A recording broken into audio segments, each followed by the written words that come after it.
So in this session, let's design the same program, whatever restaurant service which is having the multiple members. The same logic we will implement in different way by using the single responsibility principle, so that you can understand what is the main advantage of that. Okay. So the first thing is that let me create the one file here under the this folder, SRP folder. So let's say that file name is with SRP. Just I'm going to control C and control V. Just I'm copy and paste here the same file, and just I'm renaming the with SRP. That's it. So I'm having the with SRP. So now come to here. Let me remove the names. Let me make the my namespace that is a with SRP. Okay. So coming to this logic. So here I am taking the one more class, not in the restaurant service here. Let's say chef. Okay. Under this chef class, what I'm doing, right? I'm going to take this method for cooked meals. Just cut and paste here. Okay. So what we discussed, the single responsibility principle, a class should do only one job.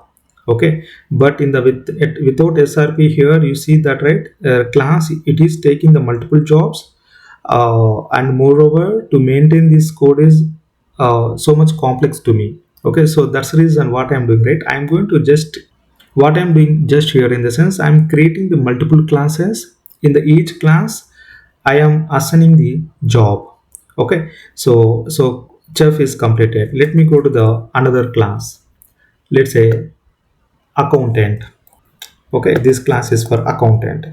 So under this class, what I will do, right? Again, come back to the restaurant service. Managing account is that this member. Okay, just cut here and paste here. That's it. Okay, so this class for responsible for cooking meals. Okay, and this class is for managing the accounting. So this is the responsible for managing the accounting. And let's go to the other class. Okay. Let's say cleaner. Okay. In the cleaner also, what I'm doing, right? Let me take this method. Okay, cleaning tables. Okay, this class is taking the responsibility of to maintain the clean tables related functionalities. Okay, now again, let me create the one more class. Let's say order taker. Okay, so this class I'm taking for taking orders. This one, let's implement this logic under the order taker. Okay, so let me take the one more class. That's the some waiter. So here serve food. Okay, just I'm going to use this functionality here. That's it. So what I will do, right? Let me comment this code. So actually this is the one kind of a method which is useful for to calling the all the methods instead of the restaurant service. So as of now, I don't need this method. Okay, that's it. So now what is happening?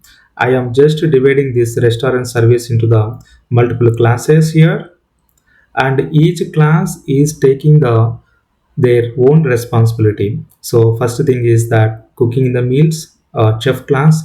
Second is the managing accounting. This cleaner, which is for cleaning the tables, and order taker, which is responsible for taking the orders, and the last waiter, which is responsible for to serving the food. Okay, so different classes having the different own their own jobs. So now this logic has satisfied about the single responsibility principle. So this is our main agenda, that a class should do only one job.